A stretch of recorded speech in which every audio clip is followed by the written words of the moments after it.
Jorge Gonzalez von Marees, also known as El Jefe, was the leader of the Chilean National Socialist movement, also known as Nazismo and or MNS in Chile, which lasted from 1932 to 1938. El Jefe would be the creator, thinker, and leader of one of the only organic fascist movements in Latin America, along with the Brazilian integralists and Mexican synarchists. The information I will provide will come out of my own rough translation of La Generación Fusilada by Emiliano Valenzuela. Jorge Gonzalez was born in Santiago, Chile on April the 4th, 1900, to a Chilean father and a German mother.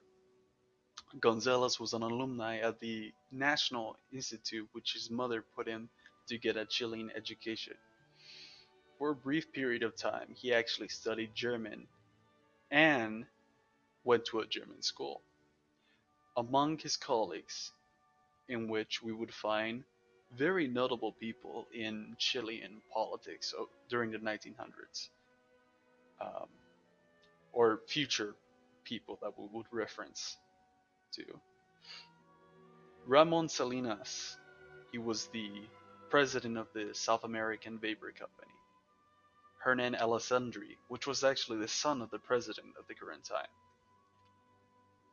which the current time is the 1930s in this context, not during his childhood.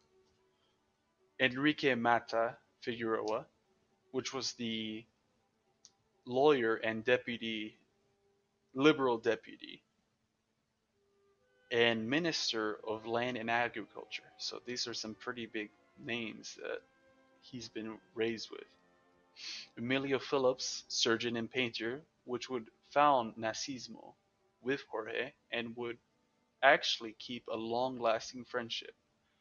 Also being good friends with another person named Otto Kron Schleck, who was an attorney and future Nazista, who also was good friends with him. In fact, Otto Kron Schleck would go on to be the author of the principal songs of the Nazismo movement. In his home, Jorge's home, they would speak Spanish by the will of his mother. On the side, Jorge Gonzalez would speak German and study German with a professor of German. And in fact, his family would adopt German as their official house language, the Gonzalez von Marees family.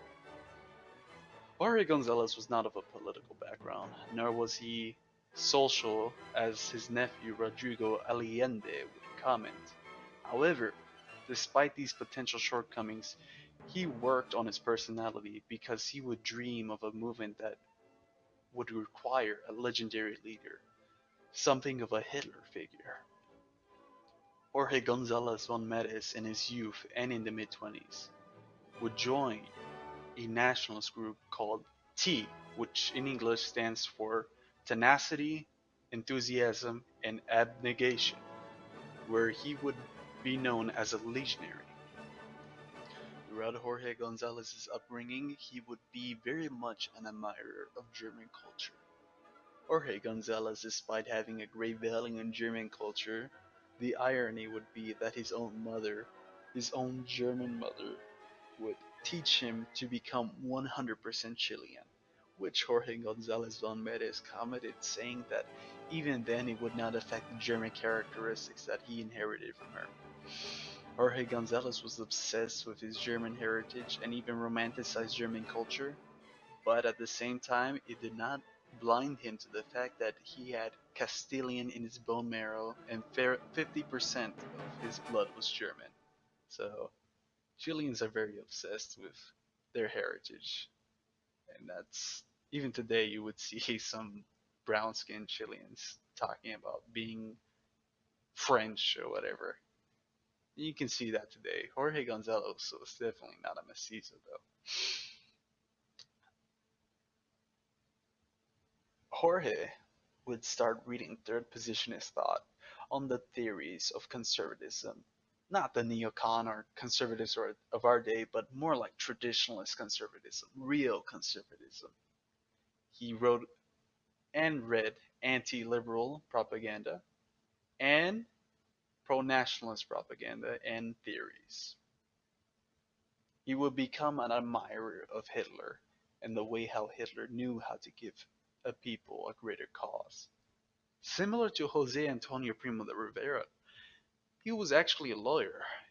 Jorge would study law for about 3 years.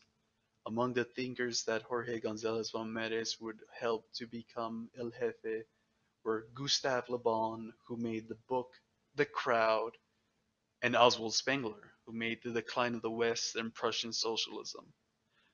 Among the Chilean thinkers, however, Gonzalez would be inspired by many different writers, such as Francisco Encina, who made the book Our Inferior Economy, Alberto Edwards, and Nicolas Palacios. All of these people would come together to form the foundation of Jorge Gonzalez's thinking.